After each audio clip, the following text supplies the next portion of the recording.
Top quality और consistent performance के लिए सिर्फ सिल्वर पंप्स एंड मोटर्स, नाम याद रखना। શું કોઈ બાપ પોતાના જ બાળકોને બચાવવા માટે તેમની દર્દનાક હત્યા કરી શકે? આ સવાલ એટલા માટે છે કારણ કે અમદાવાદમાં રહેતા કલ્પેશ ગોહિલ નામના વ્યક્તિએ પોતાના જ 10 વર્ષના બાળકની હત્યા કરી દીધી અને જે કારણ સામે આવ્યું તે સાંભળીને તમે પણ ચોંકી જશો. નમસ્કાર, આજની ક્રાઇમ કહાની સાથે હું છું ખુશ્બુ પંડ્યા.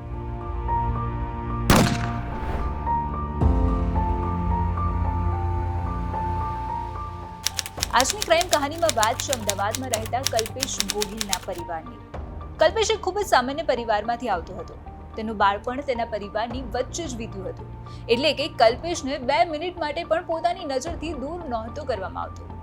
શાળાએ લેવા જવાનો હોય કે પછી મૂકવા જવાનો હોય, કલ્પેશ બહાર રમવા પણ કેમ ન ગયો હોય. એટલે કે કહી શકાય કે કલ્પેશને લઈને તેના માતા પિતા ખૂબ જ પોઝિટિવ હતા. એટલું જ નહીં, ક્લાસરૂમમાં બેસાડવા સુધીનું ધ્યાન કલ્પેશનું રાખવામાં આવતું હતું. પણ કદાચ તેના માતા પિતા જ નહીં, કોઈએ પણ નહીં વિચાર્યું હોય કે કલ્પેશ આ વાતાવરણમાં પ્રોટેક્ટ નહોતો થઈ રહ્યો.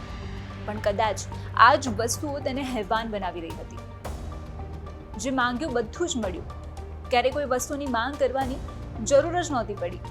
એક્સ્ટ્રા કેર બધું જ મળી રહ્યું હતું. પણ કદાચ આ જ આદત, આ જ કેર કોઈના માટે જીવલેણ સાબિત થવાની હતી. કેમ કે કલ્પેશ આ જ બધી વસ્તુને કારણે ડિપ્રેશનમાં ચાલ્યો ગયો હતો. માનસિક રીતે તે ખૂબ જ હેરાન થઈ ગયો હતો.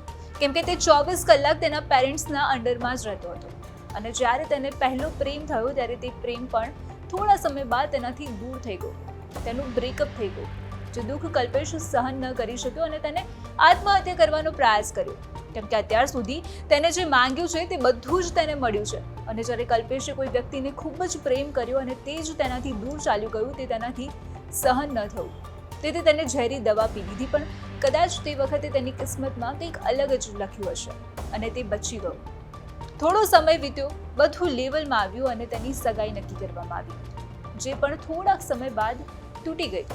અને આ વાતથી પણ હેરાન થઈને કલ્પેશે ફરીથી આત્મહત્યા કરવાનો પ્રયાસ કર્યો અને તે વખતે પણ તેનો બચાવ થયો હતો. આમ માનસિક રીતે હેરાન પરેશાન હતો તે અને નાની નાની વસ્તુઓ તેના મગજ પર ખૂબ જ અસર કરી રહી હતી. થોડા સમય બાદ કલ્પેશના લગ્ન થયા, 2 બાળકો થયા, જીયા અને ઓમ. કહી શકાય કે પરફેક્ટ ફેમિલી મળી ગયું તેને, જે તે ઈચ્છતો હતો. પણ કદાચ જેમ જેમ સમય પસાર થયો તેમ તેમ કલ્પેશને તેના બાળકોમાં તેનું બાળપણ દેખાવા લાગ્યું. તે જાતે જ વિચારવા લાગ્યો કે શું મારા બાળકો પણ મારા જેવા જ રહી જશે? શું તે પણ તેમના જીવનમાં કંઈ નહીં કરી શકે? આ દુનિયામાં તેઓ કઈ રીતે જીવી શકશે? આવા જાત ભાતના વિચારો કરીને તેને એક એવો પ્લાન બનાવી દીધો જેને તેને અત્યારે ખૂબ જ પછતાવો થઈ રહ્યો છે. તેને મહિનાઓ સુધી તેના ડિપ્રેશન અને ઓવર થિંકિંગને કારણે એક એવું ડિસિઝન લઈ લીધું જે તેને ક્યારેય નહીં વિચાર્યું હોય.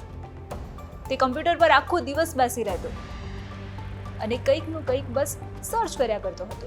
પણ સવાલ એ હતો કે આખરે કલાકોના કલાકો તે કરતો શું હતો? તો તમને જાણીને શોક લાગશે કે કલ્પેશ કમ્પ્યુટર પર એવું સર્ચ કરતો હતો કે સુસાઇડ કરવાનો સૌથી ઓછો દર્દનાક રસ્તો શું હોઈ શકે છે, જેમાં વ્યક્તિ મરી પણ જાય અને પેઇન પણ ન થાય. પણ આખરે તે આ વિચારે છે કેમ અને શું તે ફરીથી સુસાઇડ કરવા માંગતો હતો? એ સવાલ ઊભો થતો હતો. તો કહી શકાય કે હા, તે સુસાઇડ કરવા માંગતો હતો, પણ તેની પહેલા તે પોતાના બંને બાળકને પણ મારવા માંગતો હતો. કેમ કે તેને લાગતું હતું કે કદાચ તે આ દુનિયામાં સર્વાઈવ નહીં કરી શકે. અને બસ ત્યારબાદ તેને સોડિયમ નાઇટ્રેટ નામનું એક કેમિકલ બજારમાંથી મંગાવ્યું અને તેને સાચા સમયની રાહ જોઈ. અને જ્યારે તેની પત્ની એક પ્રસંગમાં બહારગામ ગઈ તે વખતે તેને તેના બંને બાળકોને દવા આપી કે ઉલટી ન થાય, લઈ લો તમે આ દવા. બાળકોએ દવા ગળી લીધી અને તે બાદ કલ્પેશે તેના નાના દીકરા ઓમને પાણીમાં મિલાવીને સોડિયમ નાઇટ્રેટ ઉડાવી દીધું. તે સાથે જ ઓમના હોઠનો કલર બદલાઈ ગયો અને ધીરે ધીરે તેની હાલત બગડવા લાગી હતી. એક બાદ એક વોમેટો ચાલુ થઈ ગઈ, પેટમાં દુખાવો. અને આ હાલતમાં જ્યારે કલ્પેશે તેના દીકરા ઓમને જોયો ત્યારે તે ડરી ગયો અને ત્યાં જ દીકરાને મૂકીને તે ત્યાંથી ભાગી ગયો.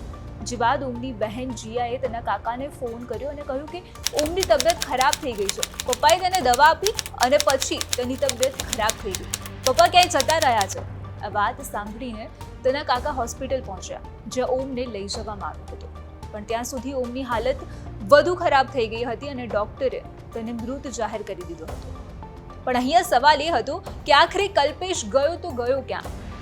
તો જ્યારે કલ્પેશે તેના દીકરા ઓમને આ હાલતમાં જોયો ત્યારે તે ત્યાંથી નીકળીને સીધો પોલીસ સ્ટેશન ગયો હતો અને ત્યાં જઈને તેને તેનો ગુનો કબૂલ કરી લીધો હતો કે તેનાથી ભૂલ થઈ ગઈ છે અને તેને એ પણ કબૂલ કર્યું કે આ તેના ડરને કારણે થયું હતું.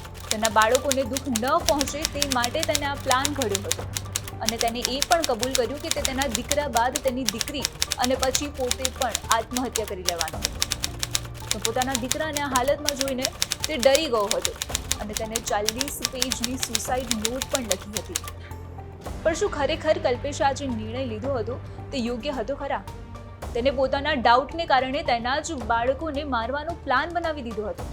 ખેર, તેને જે કર્યું તે ખોટું જ હતું, પણ છેલ્લે જતાં જતાં એટલું જ જરૂરથી કહીશ કે ક્યારેય પોતાના બાળકોને એટલા બધા ડિપેન્ડન્ટ ન થવા દો કે તે પોતાનો આત્મવિશ્વાસ ખોઈ બેસે અને આગળ જોઈને એવું કોઈ પગલું ભરી લે જે અયોગ્ય હોય. તો અત્યારે ક્રાઇમ કહાનીમાં બસ આટલું જ. આપણે ફરી મળીશું એક નવી કહાની સાથે. નમસ્કાર.